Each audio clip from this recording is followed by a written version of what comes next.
सप्त संहिता, 24,000 श्लोकों का ये भागवत, ये बिल्कुल भगवतमय बना दे ऐसा इससे महापुराण।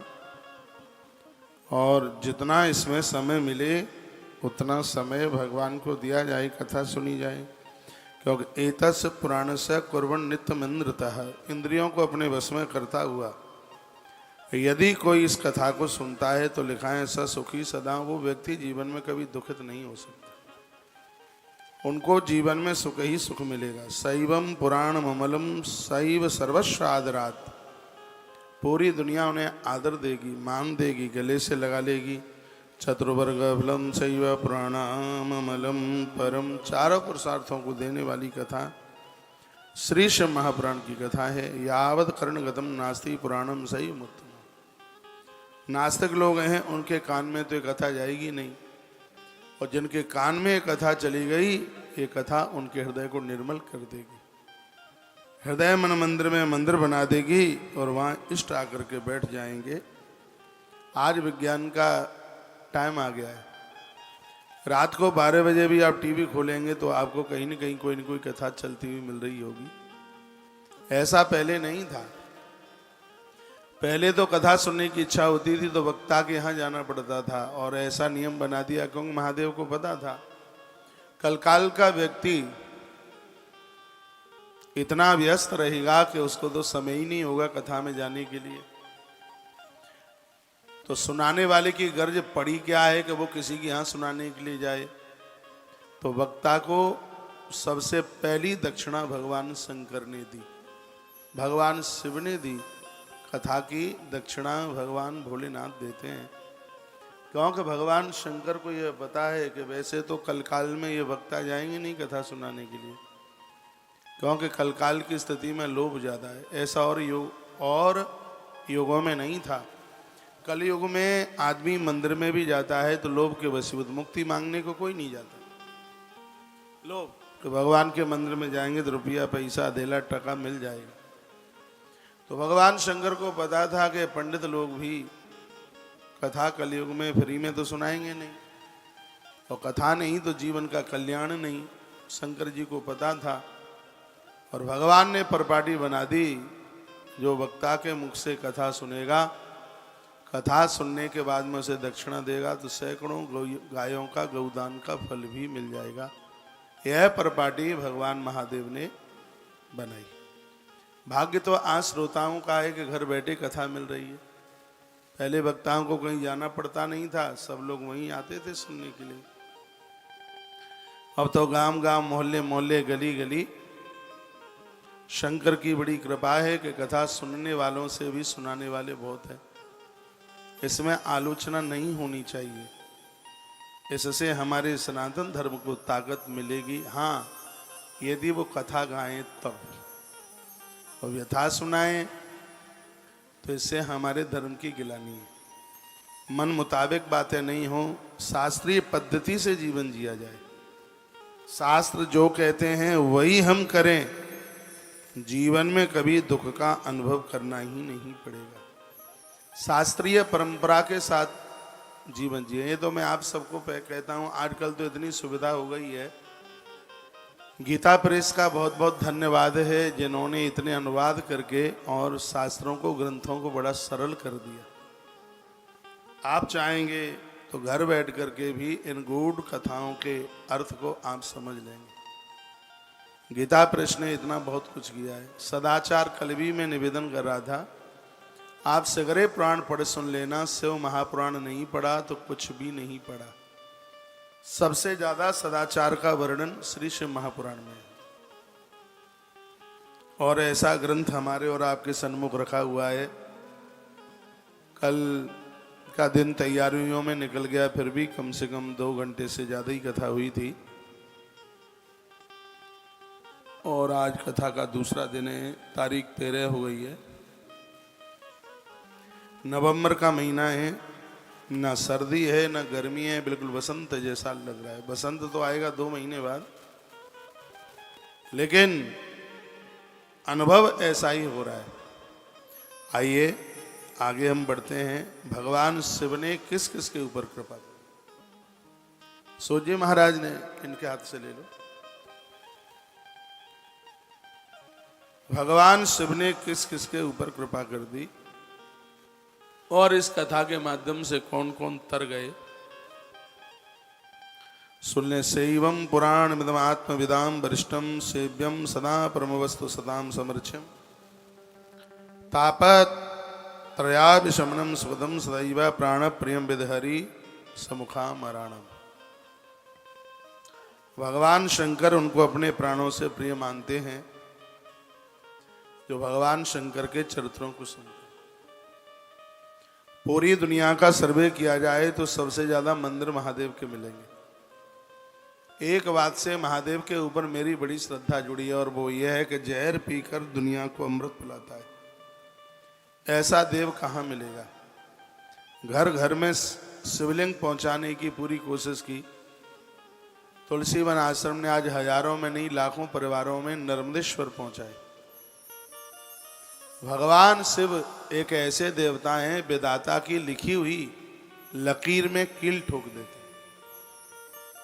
एक कथा आती है रामायण के बालकांड में।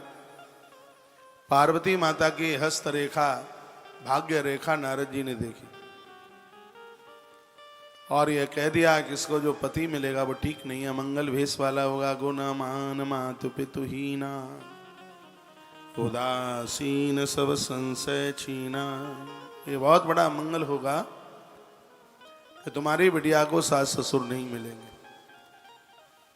और आज बिटिया को सास ससुर न मिले तो उसको मंगल माना जाता है। ये तो बढ़िया है, 16 आना की मालकिन हमारी बेटी होगी। लेकिन सही यही है कि पुण्यों में बहुत ज्यादा कमी होती है, तब बेटी को सास ससुर नहीं मिलते। नारद जी ने इसको दोष बताया। तब हिमाचल पर्वत ने कहा कि कोई ऐसा उपाय है क्या ये दोष भूषण में बदल जाए। हाँ है ना, यदि तुम्हारी बेटी वन में जाकर महादेव के लिए तपस्या करे तो भगवान शंकर भाग्य बदल देंगे। जो तप करही कुमारी तुम्हारी, जो तप करही कुमारी तुम्हारी, भावी हुए सकहे त्रिपुरारी। जो तप करही कुमारी तुम्हारी, भावी हुए कहीं त्रिपुरारी।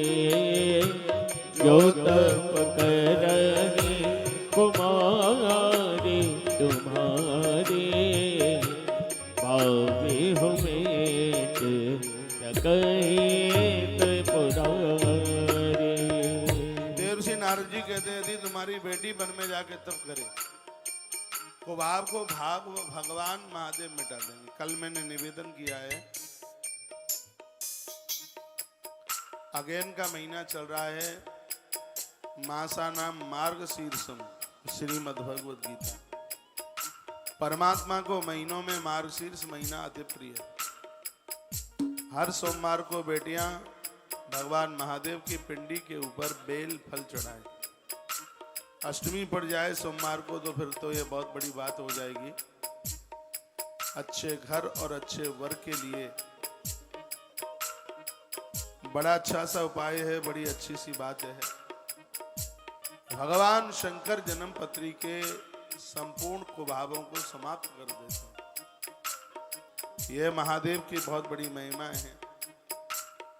शंकर के दरबार में जो भी कोई आया वो खाली हाथ नहीं गया। लिंग पुराण में एक बड़ी सुंदर कथा आती है। कोई चोर शिवालय के सामने से निकला, उसने मंदिर में पीतल का बहुत बड़ा घंटा देखा। सोचता है क्यों नहीं ये घंटे को उतार लूं, महंगा बिकेगा, पैसा बहुत मिल जाएंगे। जूते पहने हुए था, मंदिर में घुस गया। घंटा ऊंचा था, महादेव की पिंडी के ऊपर चढ़ गया।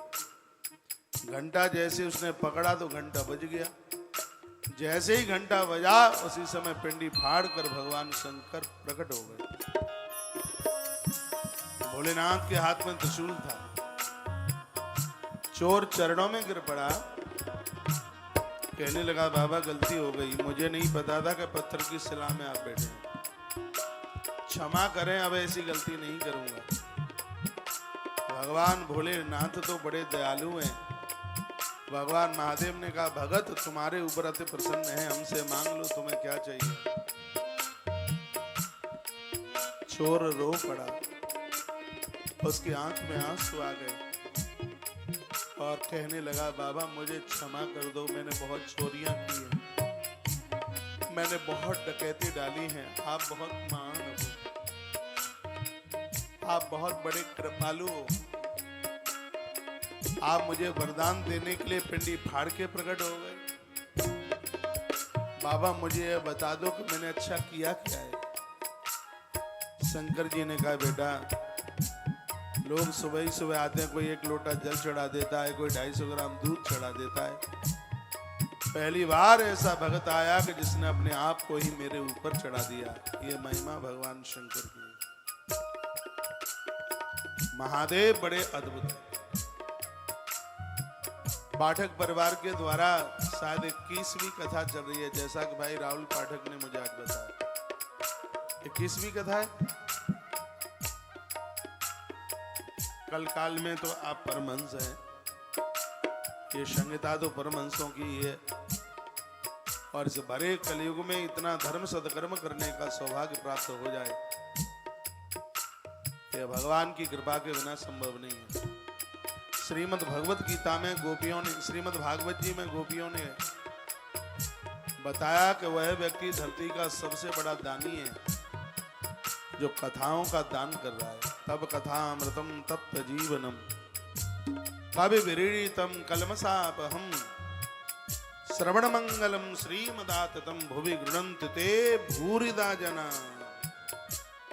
इस धरती का बहुत बड़ा वह जन दानी है जो कथाओं के दान में लगा है। एक कथा का कराने का मतलब है 1000 कन्याओं का कन्यादान करना। 1000 बेटियों के विवाह करने से जो फल प्राप्त होता है, एक कथा कराने की महिमा होती है। और मुझे बड़ी खुशी हुई, प्रसन्नता हुई जब मैंने आज सुबह सुना कि ऐसे महापुराण की कथा 21वीं कथा है, तो अंक भी बहुत बढ़िया है। 21वीं कथा करने को आया हूं। अब तो गौशाला के सब काम 21 ही 21 होंगे, 19 तो हो ही नहीं सकता। भगवान कृपा करे, ईश्वर आपको इतना दीर्घायु लंबी उम्र बनाए, आपके द्वारा बहुत कथाएं हो। भगवान कृपा करे तुम्हारे खानदान के द्वारा जपने वाली 108 नाम की माले ही पूरी हो जाए। कथा कराते कराते तुम्हारी वंश पीढ़ी के द्वारा, तुम्हारे बच्चों के द्वारा ये सब बढ़िया बढ़िया हो। जो तप करहि कुमारी तुम्हारी भाव मेट सकहि त्रिपुरारी। जो तप करहि तुम्हारी भाव मेट सकहि त्रिपुरारी। यदि बेटी के विवाह में देरी हो रही है, जन्म पत्री में मंगल दोष वगैरह है, पूजा तो एक बार जरूर कराइए। 3 दिन की अखंड रामायण का पाठ भी करा दें और उसमें संपुट ये लगवाएं जो मैं आपको बुलवा रहा हूं। जो तप करहि कुमारी तुम्हारी। जो तप करहि कुमारी तुम्हारी। भावे हो मेटे सकत पुरारे। भावे हो मेटे सकहि त्रिपुरारी। जो तप करहि कुमारी तुम्हारी। भावे हो मेटे सकत त्रिपुरारी। जो तप करहि कुमारी तुम्हारी। भावे हुमेटे सकहि त्रिपुरारे भावे हुमेटे सकहि त्रिपुरारे। बोलिए शंकर भगवान की जय हो। श्री राधे। कुछ हो सकता है टीवी पूरी चालू हो, तुमने यूट्यूब चला रखा।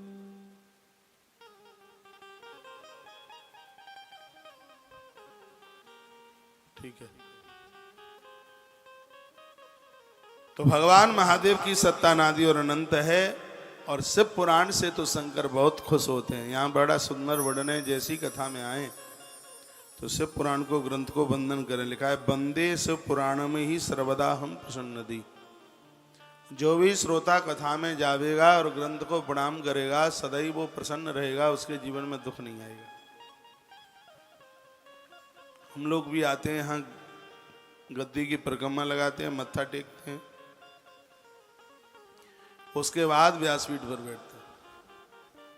ग्रंथ को किताब नहीं, ग्रंथ को भगवान माने तो एक ग्रंथ वक्ता का भी कल्याण कर देता है। वंदे से पुराण में ही सर्वदा हम प्रसन्न दी, शिवा प्रसन्नताम याया दद्यात स्वपदयो रतिम।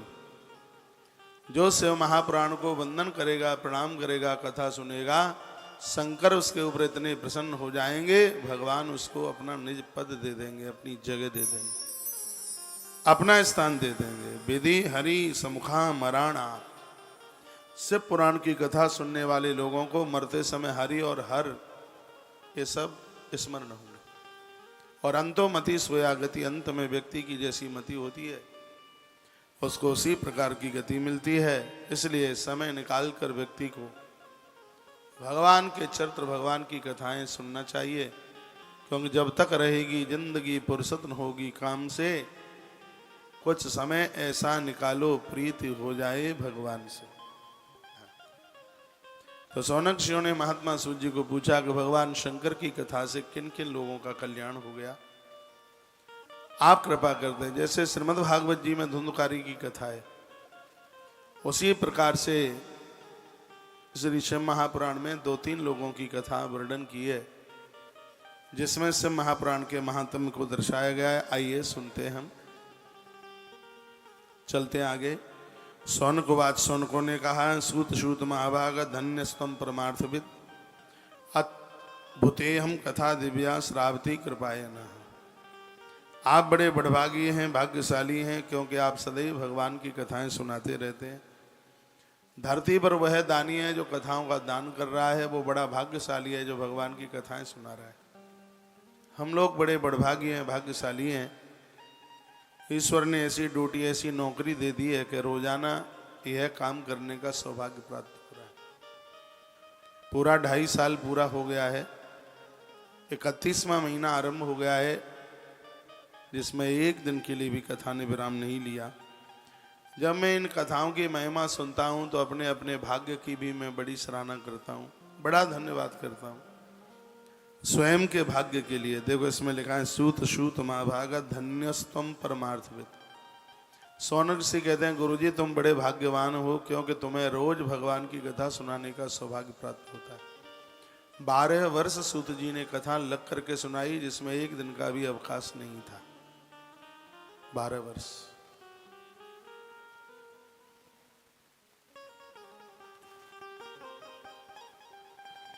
अघौग विध्वंस करी मनः शुद्ध विदायिनी शिव संतोष जननी कथेयम न सुताद्भुता एतत् कथा समानम न भुवि किंचित परात्परम। इस धरती पर कथा कराने के बराबर कोई और शुभ कर्म नहीं है, कथा सुनने के बराबर कोई पुण्य नहीं है धरती पर। क्योंकि कथा जैसे सोने को भट्टी पर चढ़ा दोगे तो उसकी मलिनता निकल के बाहर आ जाती है, उसी प्रकार से कथा सुनने वाले श्रोता की भी वासना पिघल करके बाहर आ जाती है।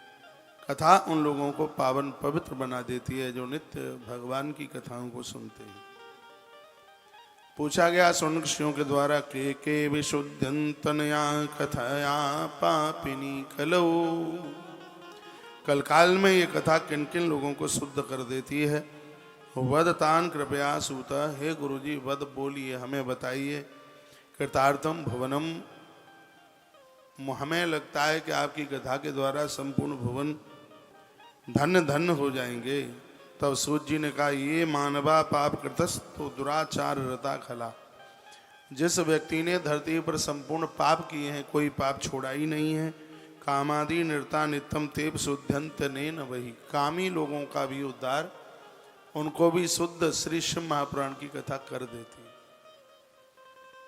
है। दुनिया भर के जिसने पाप अपराध किए, ऐसे लोगों का भी उद्धार ये कथा कर देती है। ज्ञान यज्ञम परोयम वै भुक्ति मुक्ति प्रदा सदा सोदनम सर्व पापानाम शुभ संतोषकार। यह कथा ज्ञान वैराग्य भक्ति तो देती ही है। आनंद की बात है, सर्व पापा नाम शुभ संतोषकारकम, व्यक्ति के संपूर्ण पापों को जला करके खत्म कर देती है। इतनी बड़ी महिमा इस कथा की है। स्ववर्णाश्रम धर्मोभ्यो वर्जिता मत्सरान्विता। आनंद की बात यह है कि शिव महापुराण की कथा सुनने का अधिकार चारों वर्णों को है। वेद में कुछ बातें अद्भुत कही गई हैं जिसमें सबको वेद का अधिकारी नहीं माना गया। वेद वही सुन पढ़ सकता है जिसके अंदर किसी प्रकार की बिल्कुल भी मलिनता नहीं है, 100% शुद्ध है, सात्विक है, शाकाहारी है। वेद सुनने का अधिकार उसी को ही है। लेकिन ये सबके लिए संभव नहीं था, तो भगवान वेद व्यास ने धरती के ऊपर इतना उपकार किया, सब लोग सुन सकें, अपने आप को बदल सकें, उसके लिए पुराण बना करके तैयार कर दिया। यह अति प्राचीन है, इसलिए इसका नाम है पुराण। और पुराने होने के बाद भी जितनी बार सुनते हैं उतनी बार नए लगते हैं, इसलिए इनका नाम है पुराण। 18 पुराण हैं, उपपुराण है, औपपुराण है। इस समय संपूर्ण पुराण, उपपुराण, औपपुराण सबकी संज्ञा 90 है। 90 में से मुझे भी काफी पुराणों की कथा कहने का सौभाग्य प्राप्त हुआ है। स्मृतियां, वेद, पुराण, यह हमारे धर्म के प्राण हैं, ये समझ लीजिए। शिव महापुराण से कैसे कैसे जीवों का उद्धार हुआ। माइक ध्यान इधर कर लो भाई। इस कथा ने किन किन लोगों का उद्धार कल्याण कर दिया, ये बताया गया। सदा पाप रता ये चाहिए सठाद रुसाया। एक ऐसा पापी व्यक्ति जो नंबरी व्यभिचारी था, कथा ने उसका भी उद्धार कर दिया। सौनक ऋषि महात्मा सूत जी को कहते हैं, कथा थोड़ा विस्तार पूर्वक सुना दें तो आपकी बड़ी कृपा होगी। मैं एक बार फिर आपको निवेदन करूंगा, भगवान के भक्तों के लिए कुछ बातों का वर्णन किया। ईश्वर की कृपा जीव से कभी अलग नहीं हो सकती। सदाचारी बने, उसके आचरणों में खुशबू हो, पराये अन्न से बचे, पराई स्त्री से बचे। ग्रंथ में इस बात के ऊपर बहुत भारी जोर दिया है। इसी संदर्भ में कथा कही गई, कया सीत की रात नगरी ब्राह्मणो ज्ञान दुर्बला, दरिद्रो रस विक्रेता देव धर्म परांगमुखा। एक रात नाम का नगर था, उसमें बहुत जाति के लोग रहते थे। इसी नगर में गांव में एक ब्राह्मण रहता था जिसका नाम था देवराज। नाम कितना बढ़िया है, जो देवताओं के ऊपर भी शासन करे। इंद्र का नाम है देवराज, इसका नाम था देवराज। कभी कभी लोगों के नाम बहुत अच्छे होते हैं लेकिन काम बड़े घटिया होते हैं, और कभी कभी लोगों के नाम अच्छे नहीं होते लेकिन काम उनके बड़े अच्छे होते हैं। काम हमारा बहुत अच्छा होना चाहिए।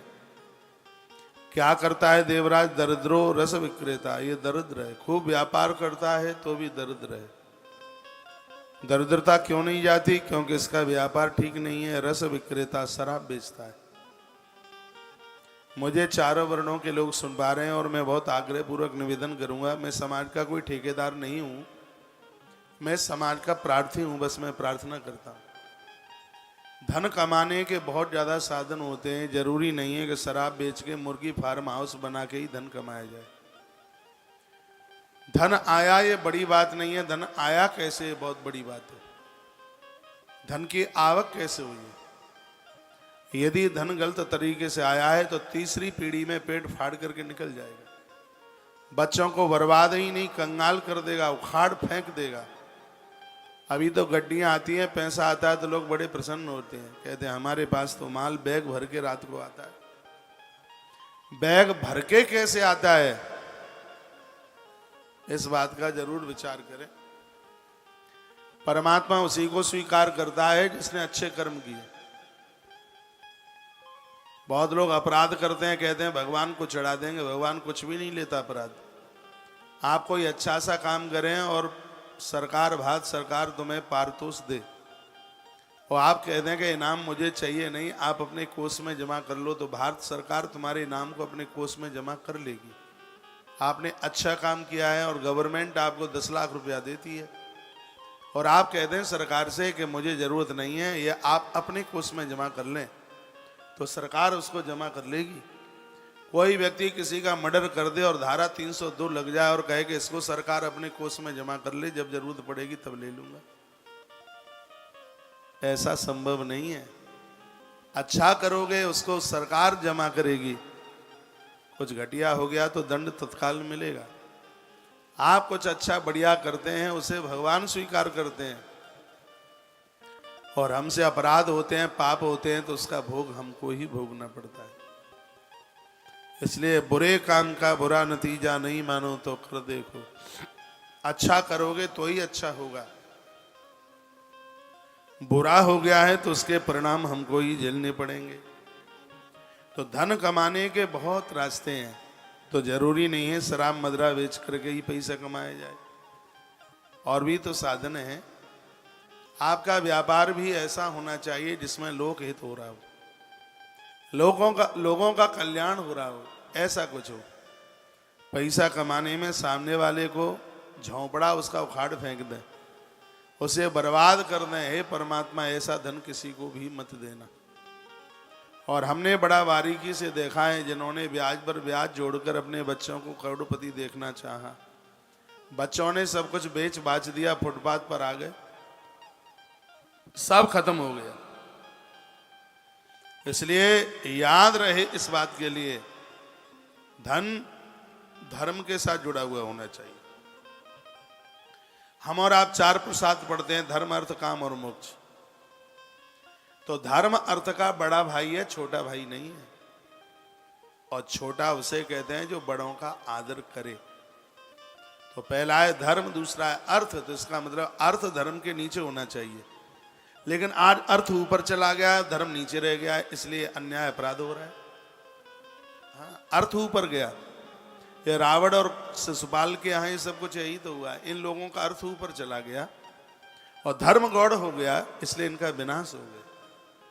पैसा चाहिए, 4 पुरुषार्थ में अर्थ का नाम आता है। क्यों नहीं चाहिए? मंदिर कैसे बनेंगे, गौ सेवाएं कैसे होगी, अनाथों को सनाथ कैसे किया जाएगा, अर्थ नहीं होगा। तो अर्थ का होना उतना ही जरूरी है जितना धर्म का जरूरी है, जितना काम का जरूरी है, उतना ही जितना परिवार की जरूरत है उतने ही अर्थ की जरूरत है। क्यों जरूरत नहीं है?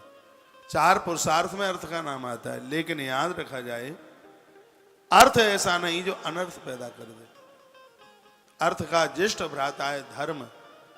धर्म तो सबसे ऊपर होना चाहिए, और मैं तो कहता हूं मोक्ष के भी ऊपर धर्म होना चाहिए। धर्म नहीं होगा व्यक्ति को मुक्ति मिलेगी क्या? तो ये कथाएं, ये वार्ताएं हमें धार्मिक बनाती हैं, हमें दयालु बनाती हैं, हमें पाप कर्मों से दूर कर देती हैं। तो मैं वही आ रहा हूं, दरिद्रो रस विक्रेता देव धर्म परांगमुख। ये देवताओं के विपरीत था, लोगों को लूट लेता था, शराब बेचता था, रस विक्रेता था, शराब बेचने वाला था ये, और जाति से ब्राह्मण। और ब्राह्मणों को तो ये कभी शोभा देता नहीं है। वो पटांग करे, ब्राह्मण धरती का देवता है और चारों वर्णों में बड़ा भाई है। वैसे भी ज्येष्ठ भ्राता को तो बहुत सुधर के रहना चाहिए, क्योंकि जो बड़ा करते हैं उसका असर फिर छोटों के ऊपर पड़ता है। उनको तो बहुत सजग और बहुत समझदारी के साथ। आज हम बात कर रहे थे भाई राहुल शास्त्री और भी मेरे साथ कोई लोग थे, मैं बोल रहा था यदि यही स्थिति रही तो कहीं ब्राह्मण कैलेंडर पर छपे न रह जाए। जैसे आज देवता कैलेंडर पर छपे रह गए, पहले मृत्यु लोक में देवता रहते थे, गणेश पुराण में वर्णन है। आज देवताओं की प्रतिमाएं, उनकी फोटो कैलेंडर पर ही रह गई। यदि यही स्थिति रही तो ब्राह्मण कैलेंडर पर छपा रह जाएगा। ब्राह्मणों की घरवालियां बहुत बांझ रह रही हैं, बच्चे कम हो रहे हैं। इसलिए हो रहे हैं क्योंकि धर्म का ह्रास हो रहा है। ब्राह्मण दुनिया में धर्म का प्रचार करता है, सबको कहता है कि ये करो ये करो, सबको बोलेगा बैंगन मत खाना, सबसे ज्यादा तो बैंगन इन्हीं के यहाँ बनता है। फिर कथा का भटा नहीं बन जाए। हर ब्राह्मण के घर में हर पूर्णमासी को सत्यनारायण भगवान की कथा होनी चाहिए। हर ब्राह्मण के घर में, हर ब्राह्मण के घर में गायत्री मंत्र का उच्चारण होना चाहिए। हर ब्राह्मण के घर में तुलसी माँ का पूजन होना चाहिए। हर ब्राह्मण के घर में गौ माता का पूजन, गौ माता को पहली रोटी निकले। ब्रह्मत्व समाप्त हो जाएगा तो ऊपर अंबर और नीचे धरा नहीं रहेगी। कुछ समय पहले मैं कर्नाटक में था,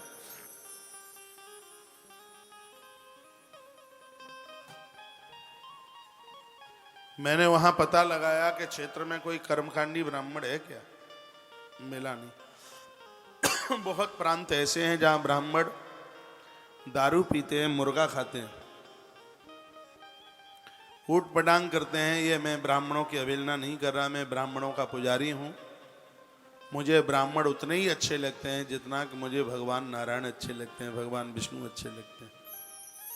मैं उनकी परिक्रमा करता हूं, उनकी मैं प्रदक्षिणा करता हूं। जब यह लगता है कि ब्राह्मण शराबी है तो बड़ा कष्ट होता है। ब्राह्मण देवराज जैसा होगा। इस देश में बहुत ब्राह्मणों के मदरा के ठेके चलते हैं, शराब बेचते हैं, और यह बिल्कुल शुभ नहीं है, यह बिल्कुल बढ़िया नहीं है। ब्राह्मण ही बिगड़ जाएगा तो फिर दुनिया का, इस जगत का होगा क्या। ब्राह्मणों के चरणों में वंदन हो, प्रणाम हो, ब्राह्मण सात्विक बने। ब्राह्मण इस धरती का उद्धार है, कल्याण है। ब्राह्मण नहीं तो रसा रसा तल जाई है, तब ही ये धरती फट जाएगी।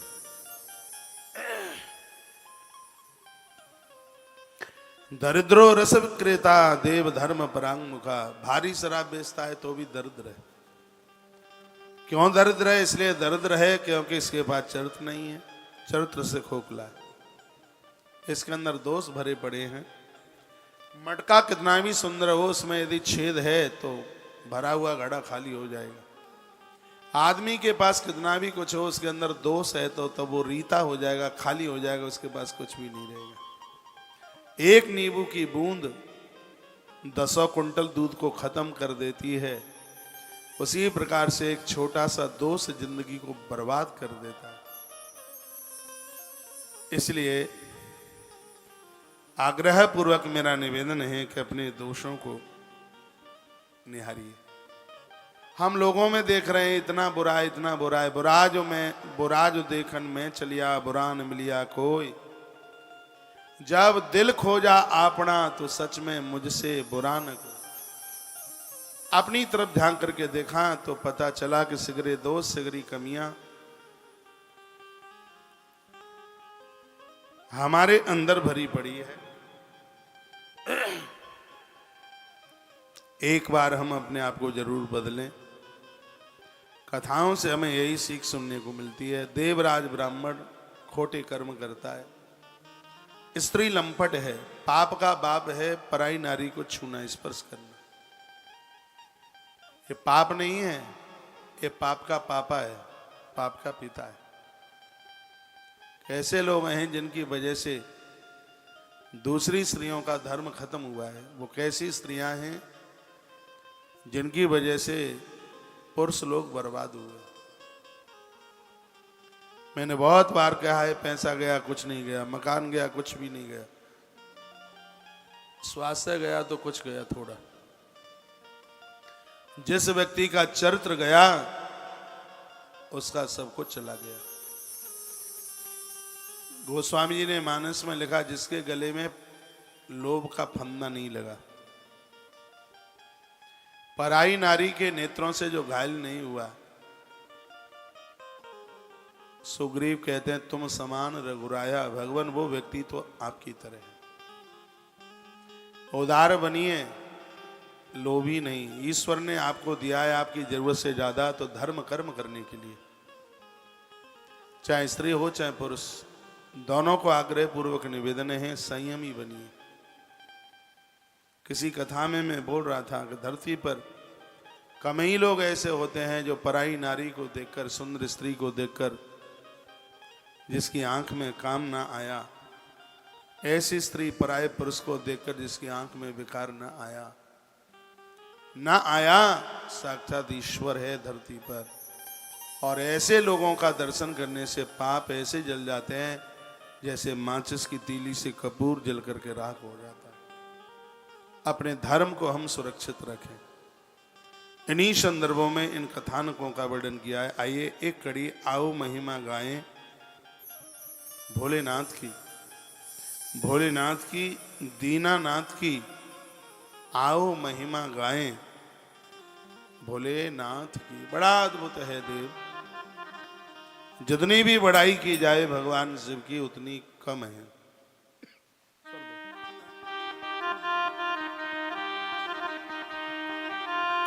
आओ महिमा गाएं भोलेनाथ की, भक्ति में खो जाए भोलेनाथ की। आओ महिमा गाए भोलेनाथ की, शंकर जी देखा भक्ति में खो जाए भोलेनाथ की। भोलेनाथ की जय, शंभुनाथ की जय, गौरीनाथ की जय, दीनानाथ की। आओ महिमा गाए भोलेनाथ की, भक्ति में खो जाए भोलेनाथ की। आओ महिमा गाए भोलेनाथ की, भक्ति में खो जाए भोलेनाथ की। भोलेनाथ की जय, शंभुनाथ की जय, गौरीनाथ की जय, दीनानाथ की। आओ महिमा गाए भोलेनाथ की, भक्ति में खो जाए भोलेनाथ की।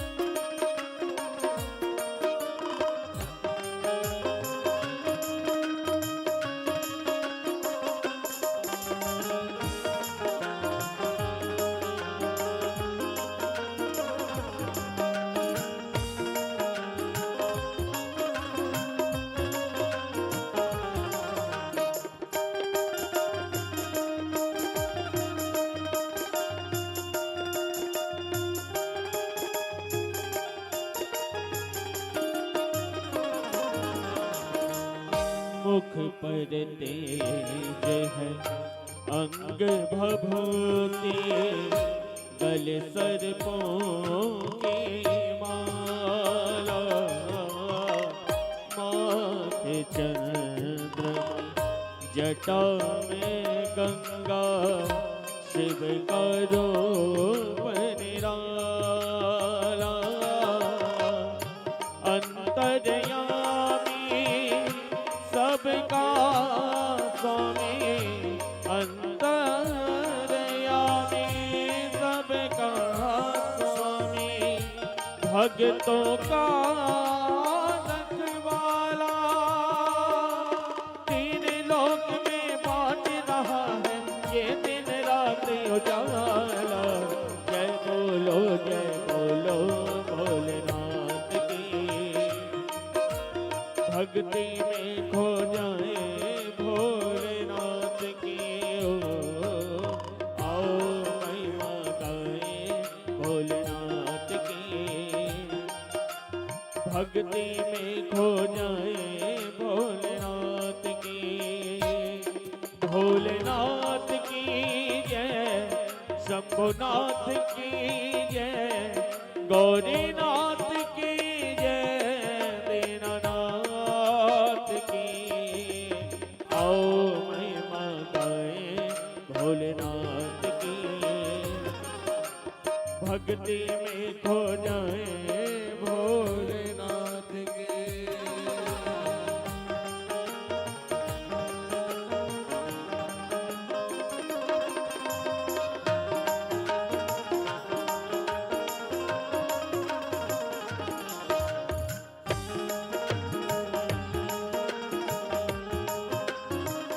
जय हो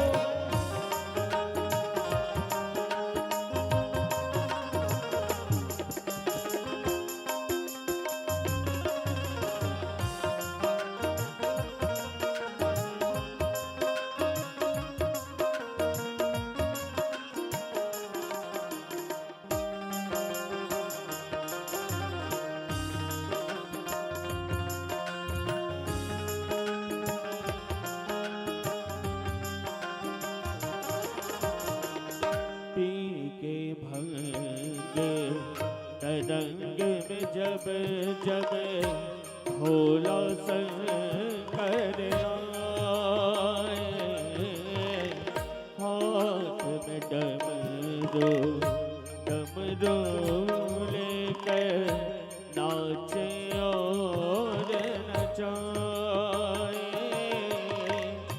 जो भी श्रद्धा और भक्ति की जो भी श्रद्धा और भक्ति की मन में जोत जगाए मेरा भोला शंकर उस पर अपना प्यार लुटाए जय बोलो भोलेनाथ की भक्ति में खो जाए सोलेनाथ की हो आओ महिमा गाए भोलेनाथ की भक्ति में खो जाए भोलेनाथ की भोलेनाथ की जय शंभुनाथ की जय गौरीनाथ की जय दीनानाथ की आओ महिमा गाए भोलेनाथ की भक्ति में खो जाए भोलेनाथ की आओ महिमा गाए भोलेनाथ की भक्ति में खो जाए भोलेनाथ की भोलेनाथ की जय दीनानाथ की जय गौरीनाथ की जय शंभुनाथ की आओ महिमा गाए भोलेनाथ की भक्ति में खो जाए भोलेनाथ की आओ महिमा गाए भोलेनाथ की भक्ति में खो जाए भोलेनाथ की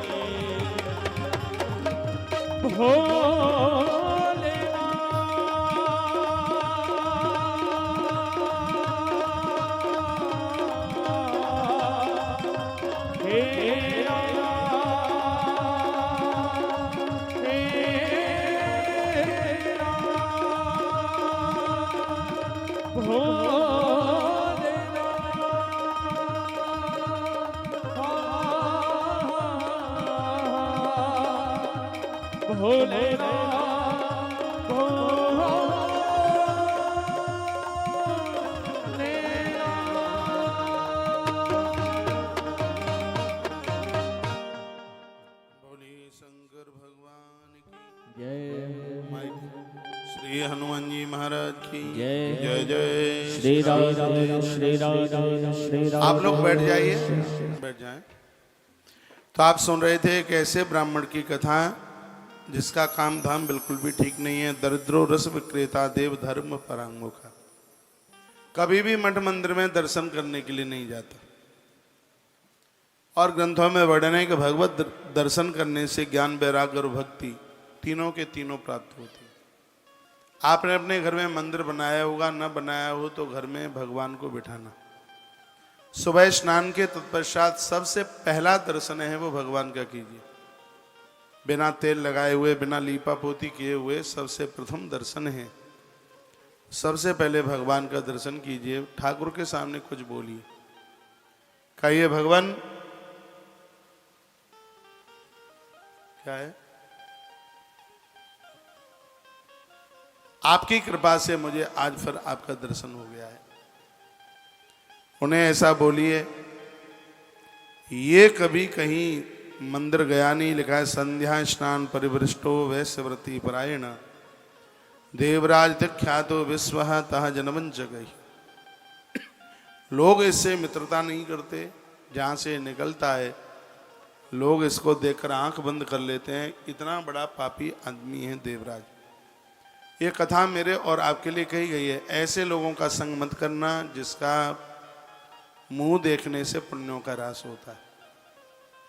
परसों में तुलसी तपोवन गौशाला से हरिवंश पुराण की कथा में मैं निवेदन कर रहा था कि जब अच्छे लोगों का हम दर्शन करते हैं, वो हमें पुण्य देते नहीं तो भी उनका पुण्य हमें मिल जाता है। हम पापी लोगों का संग करते हैं, वह हमें पाप के परिणाम देता नहीं तो भी हमें पाप के फल मिल ही जाते हैं। इसलिए साधु संग साधु संग साधु संग रमिए। हमें अच्छे लोगों का, महापुरुषों का ही साथ करना चाहिए। देवराज नाम का ब्राह्मण गलत लोगों की संगति करता है, खुद में गलत है। सब प्राण क्षत्रियान वैसा शूद्रा शाप तथा पुराण हत्वा नाना विषेड अइव तद्वर्तम अपहारत। चारों वर्णों में से किसी का भी अन्न हो, इसको खाने से कोई परहेज नहीं है। एक दिन की बात थी, शराब बेच के आ रहा था, प्यास से व्याकुल था तो एक सरोवर पर पहुंच गया पानी पीने के लिए।